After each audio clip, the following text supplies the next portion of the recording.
taking other people's creativity, mashing it together with your own creativity and make something awesome, right? Right. Okay, first cocktail we're gonna do, an espresso martini. There's been a lot of talk, actually. There's been a lot of pushback on my thoughts on the espresso martini. Recently, a video came out where I shared that I thought the espresso martini was kind of an overrated cocktail. And I have some reasons for that. If you want to know my reasons behind why I think the espresso martini is an overrated cocktail, you can go to our Patreon, where I will share my thoughts with you, for a price. $5 a month gets you access to exclusive videos. So check it out there if you're interested. It is a very pleasing cocktail done in a certain way. And then there's also an espresso tonic. The espresso tonic was first recorded in 2007, although it was probably made much earlier than that. And it emerged in Scandinavia before it spread to the United States, Japan, and then of course the rest of the world. Espresso tonic is a really fun little not mocktail, it's not really a mocktail, but it's just like a fun little drink that you can do. Espresso goes really well with the quinine sort of tonic flavor. So why not make that into an espresso martini and make it boozy, right? Am I right?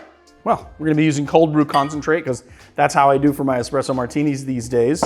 I don't know, this company called Bloom sent this to me. This is not a sponsored video. They didn't pay me or anything. This has been sitting around for a while though, but this is like a 1-to-1 replacement for espresso apparently. It even says right here, 1 ounce of Bloom to 1 ounce of espresso. So pretty strong. So we're gonna do 1 ounce then. The equivalent of espresso shot into our tin. And then we're gonna put ½ an ounce of coffee liqueur. I'm gonna use that Luxardo Espresso because, let's make the coffee taste even more like coffee. And then we're gonna do 1.5 ounces of Reposado tequila.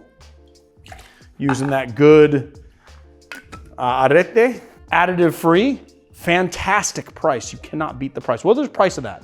The Reposado.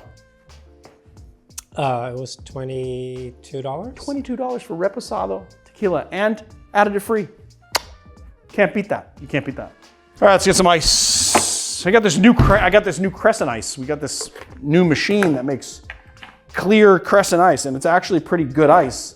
But where's my scoop? Oh, my scoop is in the kitchen. I forgot I left it in the other ice maker, and since we made the short film, I haven't brought the not ice maker, the ice, the cold box, the freezer. The cold box, because it's 1982. I mean, not 1882. Had to go downstairs. All right, add some ice to our tin. And our cocktail, we'll give it a shake.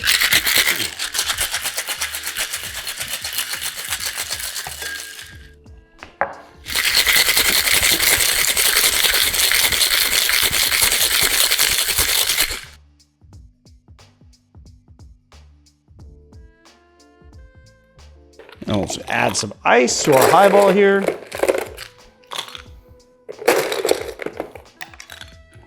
So I put these in the freezer so that they would get cold fast because they weren't in the fridge. And I wonder if if that super chill thing is gonna happen. Mm.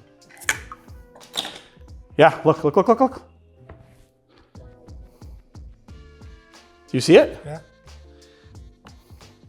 Kind of shot myself in the foot. I kept them in there for a little too long. Mm. Pretty cool though. That's super chill. Is it gonna come out slushy now? Or? It is gonna be slushy, which actually worked really nicely for this cocktail, but I wonder if I'll be able to pour it. I wanted to layer it on top because the espresso martini has gonna be, yeah, there we go. Oh yeah. The espresso martini is gonna be a lot more dense, so this would layer on top, but the foam is kind of messing that up. I didn't really think my way through it. Plus we're gonna have to mix it to give it a little twiddle so I can get some of that tonic action. It's good as hell. It's like, it tastes exactly like what you would think it should taste like. It's like a little bit sweeter version of taking espresso and putting it in tonic, but I really love the tonic flavor with the espresso. The espresso has kind of a more chocolatey sort of feel because you got that espresso liqueur in there, just kind of upping the coffee, and you get really like kind of a chocolate note to it. I don't know, I think that Vodka makes a really flat tasting espresso martini, where when you put in like a reposado tequila with a little bit of barrel notes, you kind of working those barrel notes into the coffee. And although the coffee is kind of going through the nuance of it, you get a fuller flavored espresso martini. And that's why I think a lot of people like to use reposado tequila for their espresso martinis anyway. You get that little agave note just coming through just a little bit. So there it is, guys. The espresso martini and tonic, I guess we'll call it.